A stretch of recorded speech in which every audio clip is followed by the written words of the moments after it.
మిత్రులారా, దేశంలో అన్ని రాజ్యాంగ వ్యవస్థలు కుప్ప కూలిపోతున్నప్పుడు, అధికార వర్గం చేతుల్లో బందీలుగా మారిపోయి ఉన్నప్పుడు, అధికార వర్గం ఎంత అన్యాయమైన కోరిక కోరినా, ఎంత తప్పుడు కోరిక కోరినా రాజ్యాంగ వ్యవస్థలు ఆ పనులు చేస్తున్నప్పుడు సాధారణ పౌరులకు ఇక మిగిలి ఉన్న ఒకే ఒక్క ఆశ న్యాయ వ్యవస్థ అనుకుంటారు.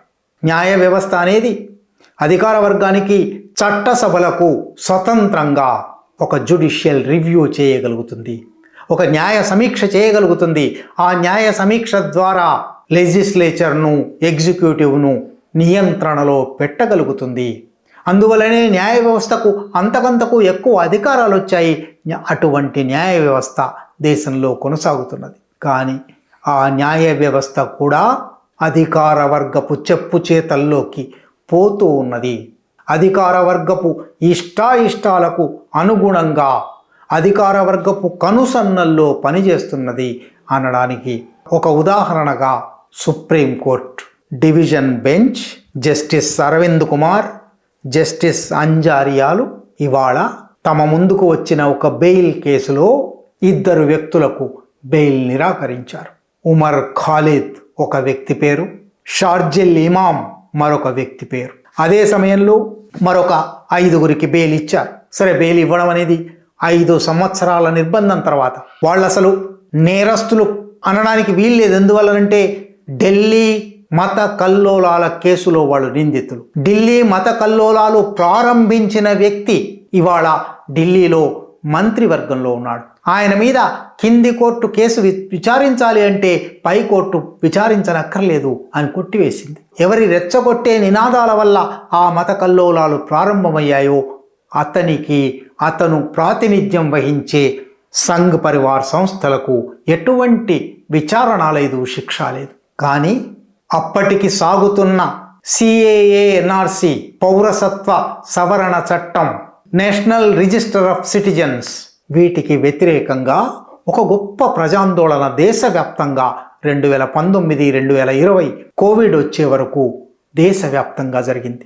ఆ దేశవ్యాప్త సిఏఏ, ఎన్ఆర్సి వ్యతిరేక ఆందోళనలో భాగం పంచుకున్న వాళ్ళందరినీ ఢిల్లీ మత కల్లోలాల కేసులో, తప్పుడు కేసులో, అబద్ధాల కేసుల్లో ఇరికించారు. అట్లా ఇరికించబడిన వాళ్లలో జవహర్లాల్ నెహ్రూ విశ్వవిద్యాలయ పరిశోధక విద్యార్థులు ఉమర్ ఖాలిద్, షార్జిల్ ఇమాం ఉన్నారు. వాళ్ళిద్దరినీ నిజానికి ఢిల్లీ కల్లోలాల కన్నా ముందే, ఢిల్లీ కల్లోలాలు ఫిబ్రవరి, మార్చ్ 2020లో జరగగా అప్పటికే సిఏఏ, ఎన్ఆర్సి ఆందోళనల విషయమై షార్జిల్ ఇమాంను అరెస్ట్ చేసి జైల్లో పెట్టుకున్నారు.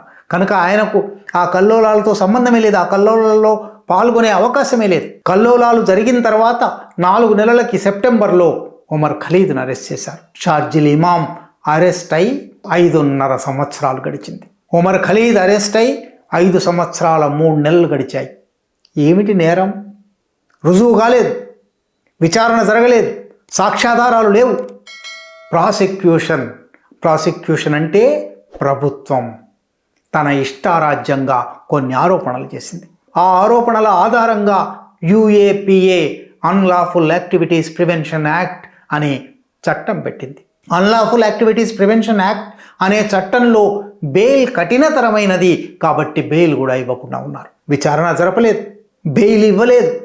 అనేక సార్లు బెయిల్ పిటిషన్ను కింది కోర్టులు కొట్టేశాయి, హైకోర్టులు కొట్టేశాయి. అది సుప్రీంకోర్టుకు వచ్చింది. సుప్రీంకోర్టులో ఏళ్ల తరబడి సాగింది. ఇప్పుడు సుప్రీంకోర్టు నిందితులందరినీ ఒకే రకంగా చూడడానికి వీల్లేదు. నిందితులలో వేరువేరు స్థాయిల వాళ్ళు ఉన్నారు. వేరువేరు స్థాయిలను ఎట్లా తెలిసింది? విచారిస్తే కదా, సాక్ష్యాలను చూస్తే కదా, సాక్ష్యాధారాలను క్రాస్ ఎగ్జామిన్ చేస్తే కదా. పోలీసులు ఏమైనా రాసి ఉంటారు. పోలీసులు రాసిన దాని ఆధారంగా ఇవాళ 2 న్యాయమూర్తులు ప్రైమా ఫసీ వీళ్ళు నేరం చేశారని అనిపిస్తుంది.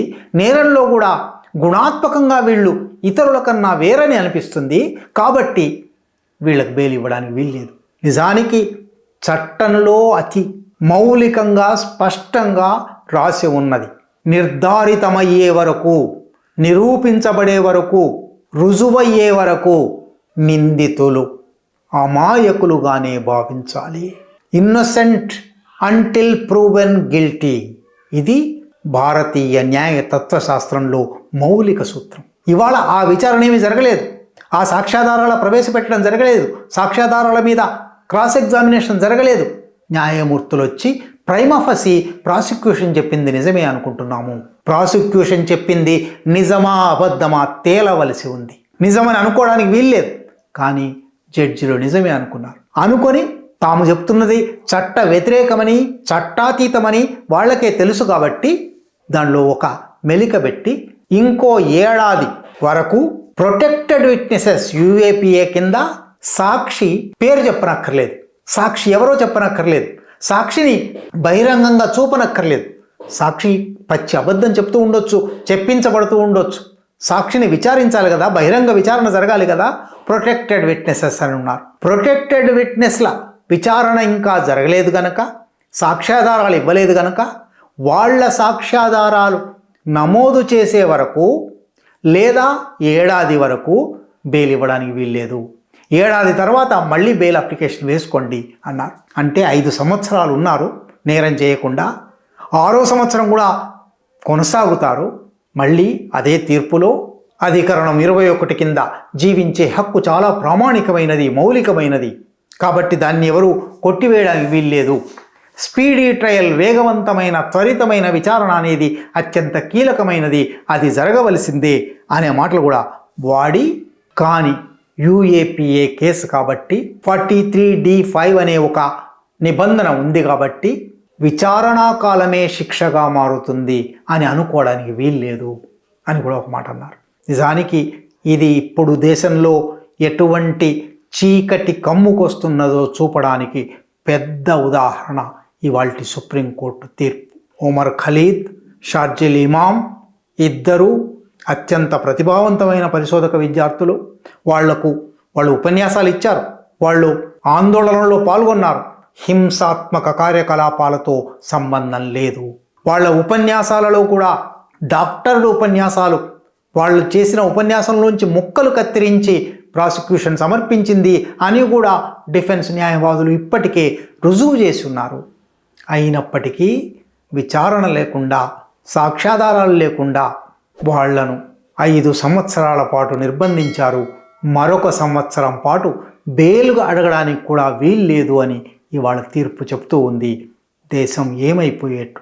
మీరు నేరం చేశారా లేదా సంబంధం లేదు, నేరానికి సాక్ష్యాలు ఉండనక్కర్లేదు, అది రుజువుగానక్కర్లేదు. మీ మీద ఒక అధికారికి కోపం ఉంటుంది, ఒక రాజకీయ నాయకుడికి కోపం ఉంటుంది. మిమ్మల్ని ఒక తప్పుడు కేసులో ఇరికించవచ్చు, UAPA పెట్టవచ్చు. 5 సంవత్సరాలు దాదు ఫిర్యాదు లేదు. అప్పుడు సుప్రీంకోర్టు వచ్చి, దేశంలోకెల్లా అత్యున్నత న్యాయస్థానం, రాజ్యాంగ విలువలను రక్షించవలసిన న్యాయస్థానం వచ్చి ఇంకో ఏడాది ఉండనివ్వండి అంటుంది. ఇది దేశమా? మామూలుగా పాత రోజుల్లో అయితే ఇది ఊరా అడివా అనేవాళ్ళు. ఇప్పుడు ఇది రాజ్యమా అరాచకమా అనవలసి వస్తుంది.